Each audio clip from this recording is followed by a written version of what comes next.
So today I want to do something a little different. Most of the time in this class, I try to explain what is happening right now. I try to give you a framework. I try to give you the tools to understand the world. And we have been doing that a lot recently with this war. But today, I want to make a prediction. Now, before I do that, I want to go back because I think it is important, very important, to understand how we got here. Because if you understand how I made the first 3 predictions, you will understand why the new prediction I am making today is not just a guess. It is not just an opinion. It is the logical conclusion of everything we have studied together in this class. So let us go back to May 2024. It is May 2024. Joe Biden is still the president of the United States. Donald Trump is facing 91 criminal charges. Most people in the media are saying Trump cannot win. Most people are saying there will be no war with Iran. The world looks relatively stable. And in this classroom, I made 3 predictions. Prediction number 1. Donald Trump will win the presidential election in November 2024. Prediction number 2, the United States will go to war with Iran. Prediction number 3, the United States will lose this war, and this loss will forever change the global order. Now, 2 of these predictions have already come true. Trump won, America went to war with Iran, and the whole world is now watching to see if the 3rd prediction comes true as well. But here is what I want you to understand today. I did not make those predictions because I am special. I did not make those predictions because I have some magical ability to see the future. I made those predictions because I used a method, a framework. And that framework is what I call predictive history. Using game theory and structural patterns from history to understand where things are going. And today I want to use that same framework to make my most important prediction yet. I want to tell you exactly how this war ends. So let me first explain the method, and then I will walk you through the prediction step by step, because I never want you to just accept what I say. I want you to see the reasoning. I want you to test it yourself. That is what this class is about. So how do I make predictions? I look at 3 things. First, I look at structure. What are the deep structural forces shaping a situation? Things like geography, population, economic systems, these things do not change quickly. They constrain what is possible. Second, I look at incentives. In game theory, every player in the game is trying to maximize their own interest. So I ask, what does each player actually want? Not what they say they want, what they actually want, because those 2 things are often very different. Third, I look at history not because history repeats exactly, it does not, but because human beings are human beings, empires are empires. And certain patterns appear again and again across thousands of years. If you know those patterns, you can see them playing out in real time. Now, let me apply this to the question of how this war ends. And I want to do this carefully, step by step. Because the answer is not simple, but it is logical. Once you see it, you cannot unsee it. First, let us understand what each player actually wants. Because as I said, what people say they want and what they actually want are different things. What does America say it wants? It says it wants to stop Iran from getting a nuclear weapon. It says it wants to bring democracy to Iran. It says it wants peace and stability in the Middle East. Now, what does America actually want? America wants to maintain control over the global oil supply because the global oil supply is the foundation of the petrodollar system, and the petrodollar system is the foundation of American financial power. Remember what we have discussed before. Since 1973, all oil in the world has been traded in US dollars. This creates permanent global demand for the dollar. It is what allows America to print money and run huge deficits without its economy collapsing. Without the petrodollar, America cannot afford its military. Without its military, it cannot maintain its empire. So the real goal of this war is simple. Control the Middle East, control the oil, keep the petrodollar alive. Now, what does Iran want? Iran wants to survive. That is the most basic thing. Iran has been under American sanctions for decades. America has been trying to regime change Iran since 1979. Iran has watched what happened to Iraq when America invaded. It watched Libya get destroyed. It watched Syria get destabilized. Iran knows that if it does not fight back, it will be destroyed. So Iran's first and most fundamental goal is survival. But Iran also wants something more. Iran wants to be recognized as a legitimate regional power. It wants to end the sanctions permanently. It wants to control the Strait of Hormuz, not just now during the war, but permanently as a tool of economic leverage. And it wants its allies, Yemen, Hezbollah, Iraq, to be protected as part of any settlement. Now, what does Israel want? Israel wants to replace America as the dominant power in the Middle East. I have explained this before, and I will be brief today. Israel is auditioning to be the new empire.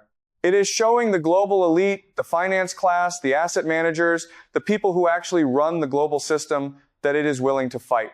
That it has the unity, the determination, the strategic intelligence to be the muscle of the global system when America is no longer able to do the job. And what do the Gulf states want? Saudi Arabia, UAE, Qatar, Kuwait, they want to survive too, but they are weak. They cannot fight on their own. And right now, they are trapped between two powers that are much stronger than them. Their strategy is to stay as close to whoever wins as possible, and they will flip very quickly to the winning side when they see which way things are going. Now I have the players and their real interests. Let us look at the structural realities, because interests alone do not determine outcomes. Structure does. So here are the key structural facts of this war, and I want to go through these carefully because they are the foundation of my prediction. Structural fact number 1. America is winning the air war, but cannot win the ground war. Let me explain this. In an air war, America is dominant. America has the most advanced fighter jets, the most advanced bombers, the most advanced targeting systems. And in the opening phase of this war, America did serious damage to Iran. It struck nuclear facilities, it targeted leadership, it tried to destroy missile and drone factories. But here is the problem. You cannot win a war from the air alone. This is not just my opinion. This is one of the most well-established facts in all of military history. No country in modern history has ever been regime changed purely from the air. You can bomb a country endlessly and it will not surrender if the population is determined and the leadership is resilient. The Americans bombed North Vietnam for years. Vietnam did not surrender. The British bombed Germany for years in World War II. Germany did not surrender from the air. It surrendered when Soviet and American ground troops were physically inside its territory. So if America wants to achieve its goal of regime change in Iran, it eventually has to send ground troops. There is no other option. But a ground invasion of Iran is, as I have said many times, potentially catastrophic. Iran is 4 times the size of Iraq. It has a population of 90 million people. It is mountainous. And Iran has been preparing for a ground invasion for 25 years. Not 25 days, not 25 months, 25 years. Underground bases in mountain ranges, decentralized drone factories, weapon systems specifically designed to destroy helicopters, armored vehicles, and infantry. This is not something America can simply bomb its way through. Structural fact number 2. The cost exchange is unsustainable for America. We have discussed this before, but let me make it very simple. Iran fires a drone that costs $50,000. America fires a missile to shoot it down that costs $3 to $10 million. For every Iranian drone, America spends 60 to 200 times more money trying to stop it. Iran fires these drones in swarms, hundreds at a time. America is running through its interceptor stockpiles at a terrifying rate. In fact, we already know that America is racing to accomplish its military objectives before it runs out of interceptors. Let me say that again. The most powerful military in human history is in a race against the clock before it runs out of weapons. That is where we are. And America's military-industrial complex, which is the most corrupt institution in the world, as I have argued many times, cannot quickly replace these stockpiles. The F-35 took 26 years to develop. Interceptor missiles take years to produce. Iran's drone factories, on the other hand, are dispersed across the country, hidden in basements and warehouses, and can be rebuilt quickly, even after strikes. This is an asymmetry that only gets worse for America over time. Structural fact number 3. The economic pressure is real and growing every day. The Strait of Hormuz carries 20% of the world's oil supply.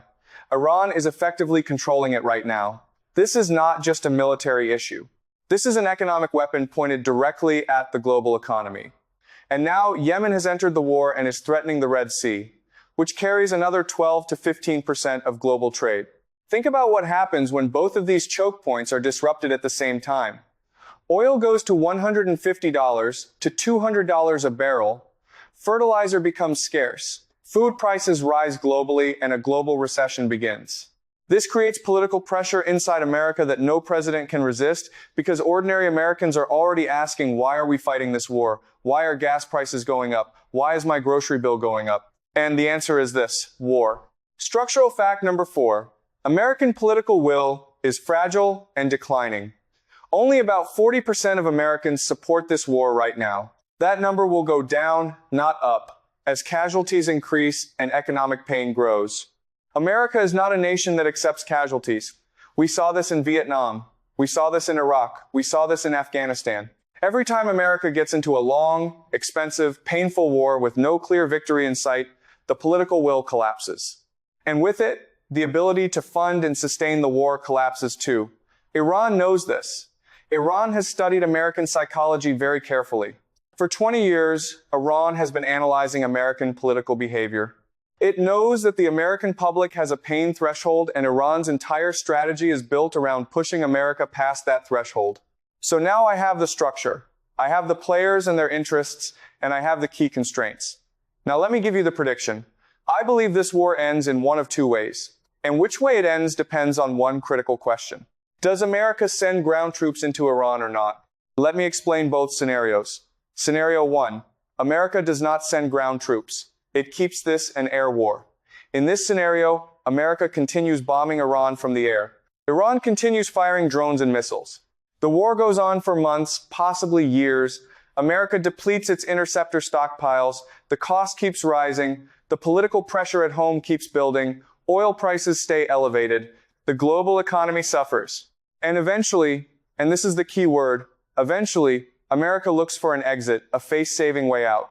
Trump goes on television and says something like, "We have achieved our objectives.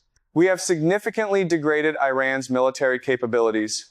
We are declaring victory and bringing our forces home." But here is what actually happens. America withdraws from the Middle East. The Gulf states, seeing that America is leaving, immediately start hedging. Some of them, Qatar, Oman, move toward Iran. Others, Saudi Arabia, UAE, move toward Israel. The petrodollar system weakens significantly, and Iran, still standing, still in control of the Strait of Hormuz, emerges as a legitimate regional power for the first time in decades. In this scenario, America loses the war. But the loss is not catastrophic. America survives. It retreats from the Middle East, but it does not collapse. It is weakened. Yes, its credibility is damaged. Yes, but it does not fall. Now, let me tell you scenario 2. America sends ground troops into Iran. In this scenario, America decides that air power alone cannot achieve regime change. The pressure from the GCC countries, Saudi Arabia, UAE, becomes unbearable because they are being pounded by Iranian drones and missiles, and they are screaming at America to finish this once and for all. The pressure from Israel is enormous. And Trump, who does not have a clear strategy and who is increasingly desperate, decides to roll the dice and send in the Marines. This is where things get very dangerous because Iran has been waiting for exactly this moment. For 25 years, Iran has been planning for a ground invasion. It has underground military bases in mountain ranges that America has not located. It has weapon systems specifically designed for close-range combat that it has not yet used. And it has something even more powerful, a population of 90 million people who believe this is a war for their survival. But even more dangerous is what happens around Iran when ground troops go in. If America is physically inside Iranian territory, what stops Iraq from moving its forces into Kuwait and Saudi Arabia simultaneously? What stops Yemen from entering Saudi Arabia from the south? Suddenly, America's bases in the Gulf, the bases it needs to supply and reinforce its ground troops in Iran, are threatened from multiple directions at once. America could find itself not just in a quagmire inside Iran, but with its entire position in the Middle East collapsing around it. In order to fight a serious ground war in Iran, America would need hundreds of thousands of troops. The entire active U.S. military is about 1.3 million people. America would have to institute a national draft. Young men as young as 18 would be forced to join the army and sent to fight in Iran. Do you think the American public would accept this? No. This would cause enormous social unrest inside America. It could cause something close to a civil war within American society. It would be the end of Trump politically, and it would accelerate the financial collapse of the American economy. This is the ground invasion trap. And if America walks into it, the loss is not just a loss, it is a catastrophic empire-ending loss.